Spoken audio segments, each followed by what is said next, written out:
Social মিডিয়াটারে আমরা যত ক্ষুদ্র ভাবি, আসলে সোশ্যাল মিডিয়াটা এত ক্ষুদ্র নয়। এই সোশ্যাল মিডিয়াটাই হতে পারে আমাদের পরবর্তী জীবনের বড় পরাজয়। আসসালামু আলাইকুম, আশা করি মহান আল্লাহ তাআলার অশেষ রহমতে সবাই ভালো আছেন। আলহামদুলিল্লাহ, আমিও ভালো আছি। ভিডিওটি শুরু করার আগে সবার কাছে ছোট্ট একটি রিকোয়েস্ট, আপনি যদি এই চ্যানেলের নতুন দর্শক হয়ে থাকেন তাহলে অবশ্যই চ্যানেলটি সাবস্ক্রাইব করে পাশে থাকা বেল আইকনটি প্রেস করে রাখুন। যদি আগে থেকে চ্যানেলটি সাবস্ক্রাইব করে থাকেন তাহলে থ্যাংক ইউ সো মাচ। আর যদি ভিডিওটি ফেসবুক পেজ থেকে দেখে থাকেন তাহলে পেজটি ফলো করে আমাদের সাথে থাকতে বলবেন না।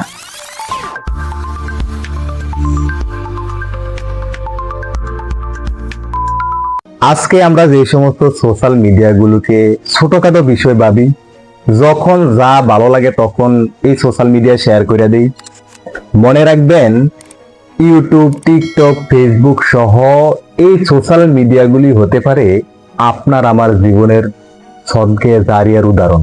একটা চিরন্তন সত্য বিষয় হলো, যেসব জিনিসের বা যেসব মাধ্যমের নেগেটিভ ইফেক্ট যত বেশি, সেসব জিনিসের বা সেসব মাধ্যমের পজিটিভ ইফেক্টও কিন্তু বেশি।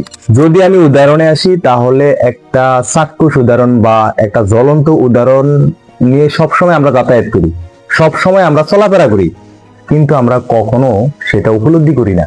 সেটা হলো সাইকেল আর হুন্ডা। সাইকেল দিয়েও আমরা যাতায়াত করতে পারি, হুন্ডা দিয়েও আমরা যাতায়াত করতে পারি। তবে সাইকেলের তুলনায় হুন্ডা দিয়ে আমরা দ্রুত যানবাহন করতে পারি, হুন্ডা দিয়ে আমরা দ্রুত যাতায়াত করতে পারি। হুন্ডা দ্রুতগামী একটা যানবাহন, কিসের তুলনায়? সাইকেলের তুলনায়। সাইকেলের তুলনায় হুন্ডা যেমন দ্রুতগামী যানবাহন, আবার আল্লাহ না করো কখনো যদি হুন্ডা অ্যাক্সিডেন্ট হয়, হুন্ডার মাধ্যমে কোনো ধরনের দুর্ঘটনা ঘটে, তবে সাইকেলের তুলনায় হুন্ডার দুর্ঘটনার মাধ্যমে ক্ষয়ক্ষতিটাও তেমন বেশি হয়, ক্ষয়ক্ষতিটাও তেমন ভয়ঙ্কর হয়, তেমন জঘন্য হয়। ঠিক তেমনি যখন এই সোশ্যাল মিডিয়া ছিল না বা সোশ্যাল জগৎ ছিল না, বিশেষ করে ফেসবুক ছিল না, ইউটিউব ছিল না, টিকটক ছিল না, ইনস্টাগ্রাম ছিল না, তখন এত তাড়াতাড়ি কোনো মেসেজ কারো কাছে পৌঁছানো সম্ভব হইতো না। সেটা সামাজিক বিষয় হোক, ধর্মীয় বিষয় হোক, রাষ্ট্রীয় বিষয় হোক বা কোনো সতর্কবার্তা হোক, যে কোনো মেসেজ। মূল কথা হলো, এই সোশ্যাল মিডিয়ার অবদানে বা এই সোশ্যাল মিডিয়ার মাধ্যমে অন্যান্য সকল প্রচারণার পাশাপাশি ধর্মীয় বিষয়গুলোকেও আমরা খুব স্বল্প সময়ের মধ্যে স্ট্যাটাসের মাধ্যমে, ভিডিও বার্তার মাধ্যমে, মেসেজের মাধ্যমে সবার কাছে পৌঁছে দিতে পারি। এমনকি অল্প সময়ের মধ্যে বা কয়েক সেকেন্ডের মধ্যে বিশ্বের এ প্রান্ত থেকে ও প্রান্তে পৌঁছে দিতে পারি। তার অবদান কিন্তু এই সোশ্যাল মিডিয়া। এখন বিষয় হলো, আজকে যদি আপনি আমি মানুষের কল্যাণে আপনি আমি একটা স্ট্যাটাস দেই বা একটা ভিডিও বার্তা প্রেরণ করি, তাহলে এই স্ট্যাটাস বা এই ভিডিও বার্তাটা কিন্তু এই সোশ্যাল মিডিয়া যুগ যুগ ধরে সংরক্ষণ করতে থাকবে। এই সোশ্যাল মিডিয়া এই স্ট্যাটাস বা এই ভিডিও বার্তাটাকে যুগ যুগ ধরে মানুষের সামনে পৌঁছাতে থাকবে, মানুষের কাছে পাঠাতে থাকবে। আর আমার একটা বিশ্বাস বা আমার একটা দৃঢ় বিশ্বাস হলো, যতদিন পৃথিবী আছে, যতদিন পৃথিবী থাকবে, আমার মনে হয় না ততদিন পৃথিবী থেকে এই সোশ্যাল মিডিয়া বিলুপ্ত হওয়ার কোনো সম্ভাবনা রয়েছে।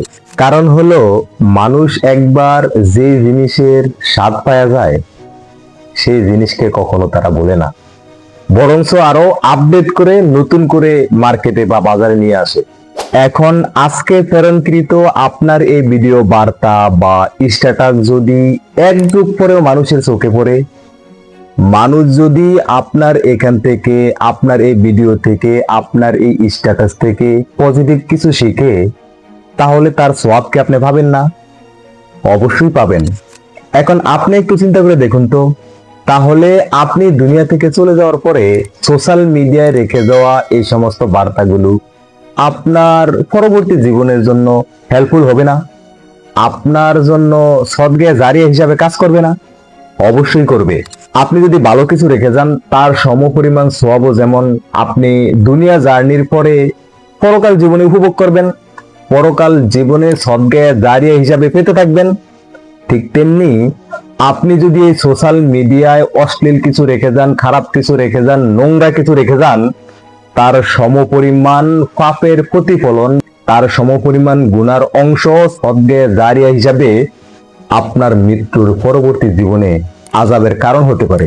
সো সদগায়ে জারিয়া শুধু আমরা যা দান করিয়া যাই, মসজিদ মাদ্রাসায় রাখা যাই, এগুলোই সদগায়ে জারিয়া না।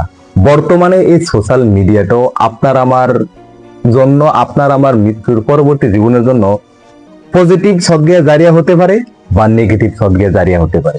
তাহলে আমি ভিডিওর প্রথমে যে বললাম, ফেসবুক, ইউটিউব, টিকটক, ইনস্টাগ্রাম সহ এই সমস্ত সোশ্যাল মিডিয়াগুলি হতে পারে আপনার মৃত্যুর পরবর্তী জীবনে আপনার সদগায়ে জারিয়ার কারণ বা সদগায়ে জারিয়ার উদাহরণ।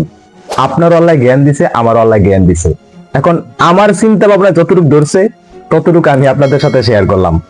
এখন আপনি একটু চিন্তা করে দেখেন যে আসলে এই সমস্ত কথাগুলো বা এই সমস্ত বিষয়গুলো, এই সমস্ত উদাহরণগুলো আসলে বাস্তবতা, নাকি আমি অভ্যন্তরীণ কিছু কথা আপনাদেরকে সামনে শেয়ার করলাম।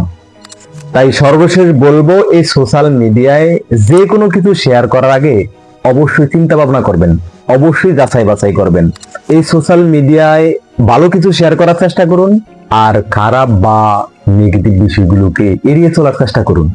আজকের মতো এই পর্যন্তই। আমার ভিডিওর শুরু থেকে এখন পর্যন্ত যদি আমার কথাবার্তায় কোনো ধরনের ভুলভ্রান্তি হয়ে থাকে, আশা করি সবাই ক্ষমা এবং সুন্দর দৃষ্টিতে দেখবেন। আরেকটা বিষয় হলো, আমি সব সময় আপনাদেরকে বিভিন্ন বিষয়ে পরামর্শ দেওয়ার চেষ্টা করি, বিভিন্ন বিষয়ে মোটিভেট করার চেষ্টা করি। তাই বলে যে আমার ভুল হবে না, বিষয়টি এরকম নয়। কারণ মানুষ কখনো ভুলের ঊর্ধ্বে নয়, আর আমিও একজন মানুষ। আল্লাহ তাআলা বাঁচিয়ে রাখলে সামনে আবার দেখা হবে নতুন কোনো বিষয়ে, নতুন কোনো ভিডিওতে। দোয়া করি আল্লাহ তাআলা সে পর্যন্ত সবাইকে ভালো রাখুক, সুস্থ রাখুক। আজকের মতো বিদায় নিচ্ছি। আল্লাহ হাফেজ।